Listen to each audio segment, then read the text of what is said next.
یہ ربیع الاول کا مہینہ چل رہا ہے اور ہمارے ملک میں جب ربیع الاول کا مہینہ آتا ہے تو سیرت طیبہ کی محفلیں اور سیرت النبی کے جلسے ہر شہر میں، قصبے میں، گلی گلی، کوچے کوچے منعقد ہوتے ہیں۔ اور واقعہ یہ ہے کہ نبی کریم سرور دو عالم صلی اللہ علیہ وسلم کا مبارک تذکرہ انسان کی اتنی بڑی سعادت ہے کہ اس کے بعد کا ہم آپ ادراک بھی نہیں کر سکتے۔ اگرچہ واقعہ یہ ہے کہ چونکہ اس مہینے میں حضور سرور دو عالم صلی اللہ علیہ وسلم دنیا میں تشریف لائے اور آپ کی دنیا میں تشریف آوری نہ صرف اس دنیا کے لیے بلکہ پوری کائنات کے لیے اللہ جل جلالہ کا سب سے بڑا انعام تھا، اس لیے کہ قرآن کریم نے فرمایا کہ اللہ تبارک و تعالی نے نبی کریم صلی اللہ علیہ وسلم سے خطاب کرتے ہوئے یہ ارشاد فرمایا کہ وَمَا أَرْسَلْنَاكَ إِلَّا رَحْمَةً لِلْعَالَمِينَ، ہم نے آپ کو نہیں بھیجا مگر تمام عالموں کے لیے ایک رحمت بنا کر، صرف انسانوں کے لیے نہیں بلکہ تمام عالموں کے لیے، جتنے عالم اس کائنات میں پائے جاتے ہیں، انسانوں کا عالم ہو، جنات کا عالم ہو، جانوروں کا عالم ہو، جمادات و نباتات کا عالم، سب کے لیے رسول کریم صلی اللہ علیہ وسلم کی ذات والا صفات ایک عظیم رحمت تھی اللہ تبارک و تعالی۔ اس واسطے جس دن اور جس مہینے میں آپ دنیا میں تشریف لائے وہ کائنات کا عظیم ترین دن، عظیم ترین مہینہ تھا۔ اور اگر اسلام میں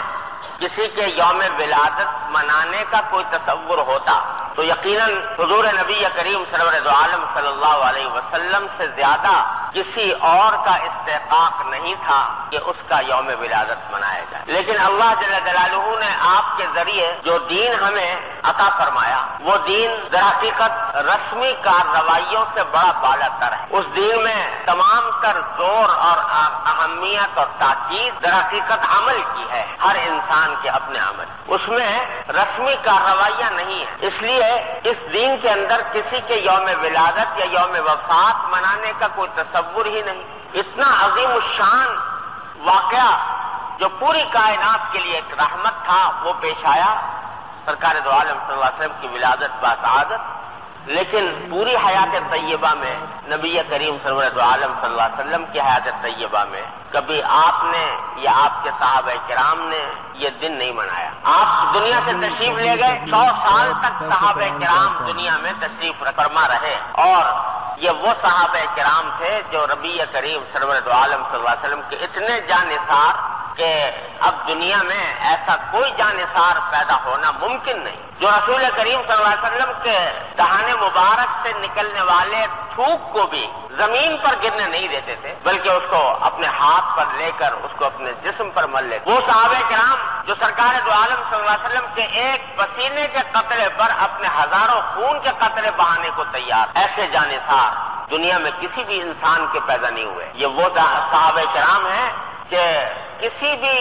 نبی کو، کسی پیغمبر کو، کسی ولی کو، کسی صوفی کو، کسی شیخ کو، کسی بڑے رہنما اور قائد کو ایسے جانثار ساتھی میسر نہیں آئے جو حضرات صحابہ کرام نے فداکاری اور جانثاری کی مثالیں قائم فرمائیں۔ 100 سال تک وہ دنیا میں تشریف فرما رہے لیکن یوم ولادت منانے کا کوئی ذکر فکر نہیں کہیں کہ حضور فلاں دن پیدا ہوئے تھے لہذا اس دن کوئی جشن منایا جائے، کوئی عید منائی جائے، کوئی سارے صحابہ کرام کے بعد تابعین کا دور آیا، تابعین کے بعد تبع تابعین کا دور آیا۔ خیر القرون قرنی ثم الذین یلونہم ثم الذین یلونہم، آپ نے فرمایا تھا کہ سب سے بہترین قرن میرے زمانے کی قرن ہے، اس کے بعد جو لوگ میرے صحابہ آنے والے ہیں، اس کے بعد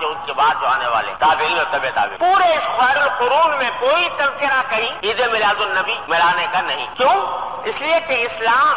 در حقیقت یہ رسمی کارروائیوں کا دین نہیں۔ وہاں یہ سوال نہیں ہے کہ 12 ربیع الاول کی تاریخ میں رسول کریم سرور دو عالم صلی اللہ علیہ وسلم کو خراج تحسین پیش کر دیا جائے، اس کے لیے چراغاں کیے جائیں، اس کے لیے عید منائی جائے اور پھر سارا سال سرکار دو عالم صلی اللہ علیہ وسلم کی سیرت اور سنت سے بغاوت کی جائے۔ یہاں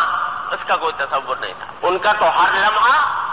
ان کے 12 مہینوں میں سے ہر مہینہ، جن کے 24 گھنٹوں میں سے ہر گھنٹہ وہ اللہ جل جلالہ اور اللہ کے رسول صلی اللہ علیہ وسلم کا مجسم تذکرہ تھا۔ جہاں دو آدمی بیٹھ گئے انہوں نے نبی کریم صلی اللہ علیہ وسلم کی سیرت و سنت کا ذکر چھیڑ دیا اور اس بات کا جائزہ لینا شروع کر دیا کہ ہم سیرت و سنت کے کون سے پہلو پر عمل پیرا ہیں اور کون سے پہلو پر عمل پیرا نہیں ہے، اگر نہیں ہے تو کس طرح اس پر عمل پیرا ہوں۔ یہ تھا اصل پیغام جو حضرات صحابہ کرام نے اور تابعین اور تبع تابعین نے امت کو پہنچایا۔